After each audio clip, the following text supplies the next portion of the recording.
All right, so let's jump into one of the most legendary battles in history, uh, Agincourt. Yeah. You sent us a really interesting clip from the Rest is History podcast, and it really got us thinking about what actually happened on that muddy battlefield back in 1415. Yeah. No, it's a fascinating one for sure. I mean, can you imagine for a second being a knight, Oh, yeah. weighed down in all that heavy armor and trying to, stay upright as the ground turns to mud? Yeah. I mean, it's one of those things that you don't always think about when you're sort of thinking about, medieval warfare and battles and things like that. The sort of practicalities Yeah, of, what it's actually like to be there on the ground. exactly. It's a whole different ballgame. Yeah. And that was the reality at Agincourt. And we're going to get, down and dirty and explore the real story beyond those kind of romanticized versions that we often hear. Yeah. And it's interesting you mentioned the mud because it really did play such a key role in the outcome of the battle. But I think even before we get into the sort of nitty-gritty of the battle itself, it's important to understand the context. We're talking about the Hundred Years' War, this long and brutal conflict between England and France. And at this point, we have Henry V, this young English king who's deep in enemy territory marching towards Calais. Yeah, and his army is not exactly in, tip-top shape at this point, right? No, not at all. They're exhausted, Yeah. they're hungry, Hmm. and they're significantly outnumbered by the French. Yeah, you've got a really, kind of classic David and Goliath situation here. The French are confident, they're well supplied, Hmm. and they're eager to crush the English. Right. It's like everything's stacked against Henry at this point. Pretty much. So, one of the things that's really interesting to me is that there's this period of psychological warfare that goes on before the first arrows even launched. Absolutely. So let's unpack that a little bit. Okay. The two armies face each other for hours. Yeah.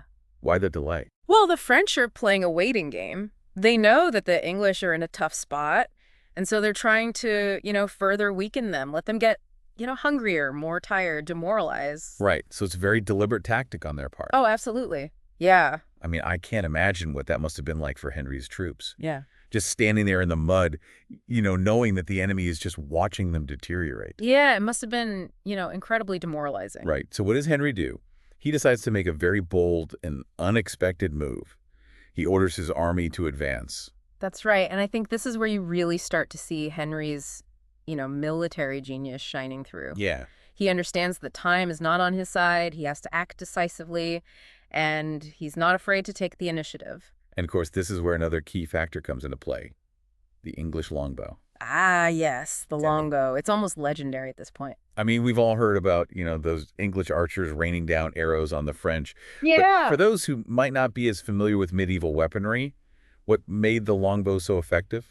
Well, for one thing, it had incredible range and accuracy, Yep. much more so than the crossbows that the French were using. Right. So you can imagine, 75,000 arrows launched from these powerful longbows, darkening the sky, raining down on the French ranks. I mean, it must have been an absolute terrifying spectacle. Oh, yeah. I mean, I can only imagine. A psychological blow as much as a physical one. Yeah, definitely. Yeah.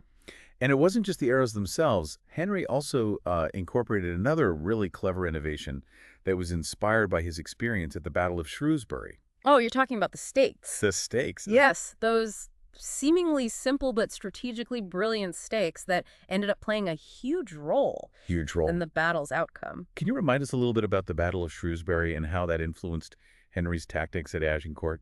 Yeah, so the Battle of Shrewsbury was one of Henry's, early military experiences. Right. And it taught him a very important lesson about the vulnerability of archers Right. to cavalry charges. Because they're kind of sitting ducks out there. Exactly. And he was not going to let that happen again at Agincourt. Makes sense.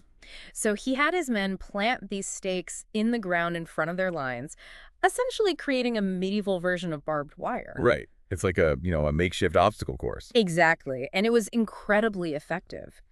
The French cavalry, already spooked by this relentless barrage of arrows, would then run into these stakes, further disrupting their advance and throwing the entire attack into chaos. It's like a 1-2 punch. Yeah. You've got the psychological impact of the arrows and then this very real physical obstacle that they have to contend with. Yeah. And meanwhile, the English are very organized, very disciplined in their approach. The French, on the other hand, well, they make some critical errors, blinded a bit by their overconfidence. Yeah, their cavalry charge, which they thought would be decisive, just gets bogged down, completely ineffective, thanks to the muddy terrain and those, pesky English Oh, yeah. arrows. And their leadership. Yeah, let's just say it wasn't their finest hour. Okay, so it sounds like the French had a few advantages on paper, at least. So where did they go wrong? Well, I think overconfidence definitely played a role. Yeah. But there was also a real lack of coordination. Oh, okay. Too many nobles were vying for control, which led to confusion and disorganization on the battlefield. Oh, so it was a case of too many cooks in the kitchen. Yeah, exactly. They had a detailed battle plan drawn up by experienced commanders, but the influx of all these high-ranking nobles, each wanting to be, at the forefront of the action, just completely threw the plan out the window. And they ended up prioritizing individual glory over strategic execution. Exactly. And it cost them dearly. Yeah. And speaking of costs, the battle descends into this incredibly brutal, muddy brawl with hand-to-hand combat in just the worst imaginable conditions. Oh, yeah, the sources really paint a very visceral picture of what it was like to be there at Agincourt. Oh, And it wasn't just the fighting that was brutal. There are accounts that really highlight some of the less glamorous but equally important aspects of medieval warfare. like what? Well, for example, imagine being crammed into this tight formation facing a terrifying enemy. And, when nature calls. Oh, yeah. It adds another layer of complexity to the whole experience, wouldn't you say? Definitely. It reminds us that these weren't just grand chess matches played out on some, pristine battlefield. Yeah. These were messy, brutal affairs full of human suffering and desperation. It really humanizes the whole thing. Yeah. So despite this chaos and the horrific conditions the English line holds, it's really a testament to their tenacity and, of course, to Henry's leadership. Oh, absolutely. Henry was undoubtedly a charismatic and inspiring leader. Yeah. He rallied his troops, kept them focused, and ultimately led them to victory. But this victory came at a cost, right? It did. And I think one of the most controversial aspects of Agincourt is Henry's decision to execute some of the French prisoners during the battle. Yeah. That's a tough one to grapple with. I mean, on the one hand, you can understand the strategic logic, right? Yeah. He needed to secure his victory and protect his own troops. But on the other hand, it was a brutal act that violated, the codes of chivalry. And it raises some serious ethical questions. Right. It adds a whole other layer, I think, to Henry's character and to the whole narrative of Agincourt. Yeah, definitely. But there's no denying the impact of this victory. No. It becomes, one of the most celebrated events in English history. It solidifies England's image as this nation that can, defeat much larger foes. Yeah, it's this classic underdog story, right? Totally. And it's interesting because one of the most enduring debates surrounding Agincourt is the actual numbers involved. Right. We always hear about this tiny band of English heroes facing down this massive French army. Exactly. And while it's true that the English were outnumbered, the sources that we're looking at suggest a more nuanced reality. Okay, so it might not have been as dramatic as, the legend would have us believe. Right. The traditional view, which is based largely on accounts from English eyewitnesses, suggests an English force of around 6,000 facing a French army, many times larger. Right.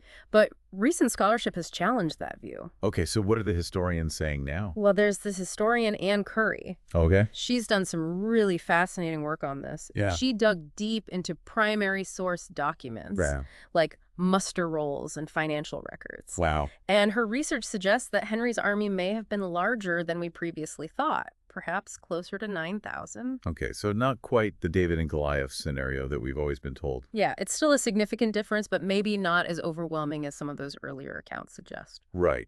So if the English weren't as overwhelmingly outnumbered as, we've been led to believe, why did they make such a big deal out of it? Why did that narrative take hold? That's a great question. I think part of it might be the psychological impact of the moment. Imagine those English soldiers standing on that battlefield looking out at those French ranks. Even if the numbers weren't as drastically different, the sight of the enemy army must have been incredibly daunting. Yeah, you're facing, thousands of soldiers.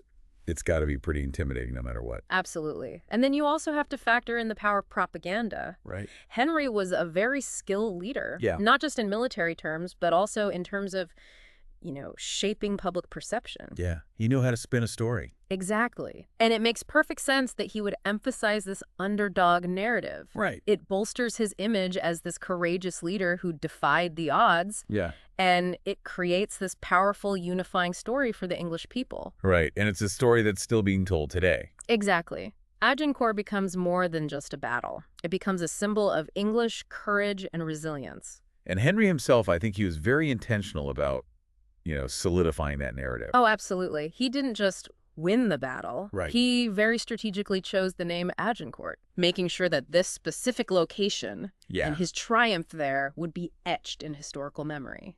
It's amazing how these details about naming and framing can play into the larger narrative. Yeah, it's fascinating. So we've got this, muddy battlefield, this clash of arms, this controversial decision regarding the prisoners. Right. And this king who understands the power of symbolism. Yeah. I mean, centuries later, what's the takeaway for us? What can we learn from Agincourt? Well, I think Agincourt reminds us that history is rarely as straightforward as the stories we tell ourselves. Okay. There are always multiple perspectives, Right. layers of complexity, different narratives vying for dominance. It's never just black and white. No. Yeah. And so it's important to approach historical events with a critical eye. Right. To question the narratives that we inherit. Yeah. And to really consider all the various factors that shaped those events. And I think it also highlights the human cost of war. Absolutely. Even amidst all the strategic brilliance and, political maneuvering. Yeah. The mud, the blood, the fear, those elements are just as much a part of the Agincourt story as the grand strategies and political calculations. Exactly. And it's crucial to remember that those who fought and died at Agincourt weren't just pawns in some larger game. Right. These were individuals. Yeah. With their own stories, their own fears and hopes, caught up in this maelstrom of history. Yeah, it's easy to forget that sometimes when we're looking at these big historical events. It is. And sometimes it's those individual stories, those glimpses of human experience that really resonate across the centuries. So while historians debate the exact figures, it's clear that the English were outnumbered. Yeah. But what happened after the battle? What was the human cost? And how did this victory shape Henry's ambitions? Yeah, the aftermath of Agincourt, it's really a mix of triumph and tragedy, Yeah, you're right to ask about the human cost. Yeah. Because even though it was a decisive English victory, the casualties were significant on both sides. Oh, absolutely. When we talk about significant, what are we talking about in terms of numbers?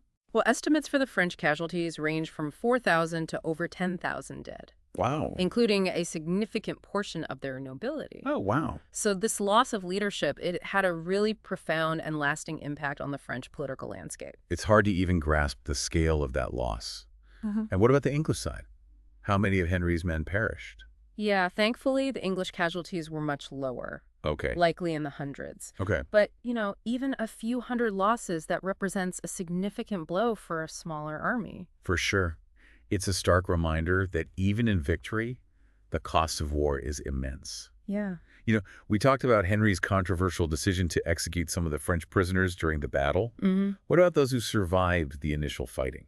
What was their fate? So the surviving prisoners, many of them high-ranking nobles, they became valuable assets for Henry. Okay. They were ransomed back to the French, generating, substantial wealth for the English crown. So even amidst all the bloodshed and chaos, there's this underlying current of economic pragmatism. Yeah, absolutely. It's a glimpse into the harsh realities of medieval warfare, where lives could be quite literally bought and sold. Yeah, war, even in the 15th century, was as much about politics and economics as it was about, glory on the battlefield. For sure. And for Henry, Agincourt was just the beginning, right? Oh, yeah. He wasn't content with just this one victory.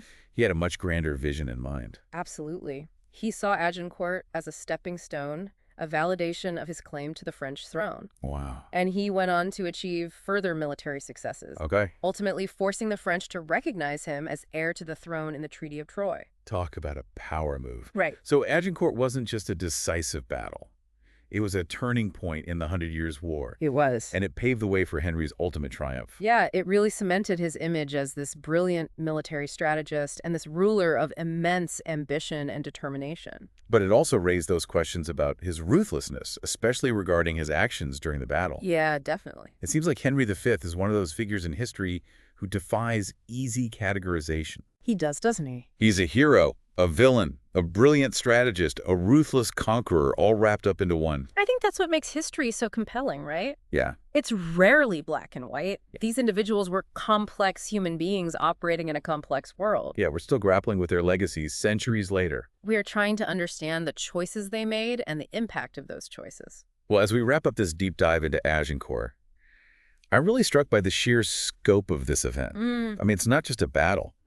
It's a story of political intrigue, military strategy, human drama, and the enduring power of narrative. And I think perhaps that's the most important takeaway for us. Agincourt reminds us that history is not just a collection of dates and battles. It's a tapestry woven from countless individual stories, moments of brilliance and moments of brutality, acts of courage and acts of desperation. It's a reflection of our own humanity in all its complexity and contradiction. Yeah, it's messy and complicated and fascinating all at the same time. It is. Well said. So as we leave this muddy battlefield behind, let's carry with us the lessons that we've learned. The importance of strategy and leadership, the enduring impact of narrative, the human cost of conflict, and perhaps most importantly, the need to approach history with a critical eye and a sense of empathy for those who live through these tumultuous times. Couldn't have said it better myself, Agincourt. It's a story that continues to resonate with us centuries later. It's a reminder that even amidst the chaos and the brutality of war, there are moments of courage and ingenuity, and that the choices made by leaders, even in the heat of battle, they can have ripple effects that shape the course of history. On that note, we want to thank you for joining us on this deep dive into Agincourt. We hope you found it insightful and thought-provoking. As always. We'll be back soon with another fascinating exploration of history and the stories that have shaped our world. Until next time, keep exploring, keep questioning, keep learning. Sheep.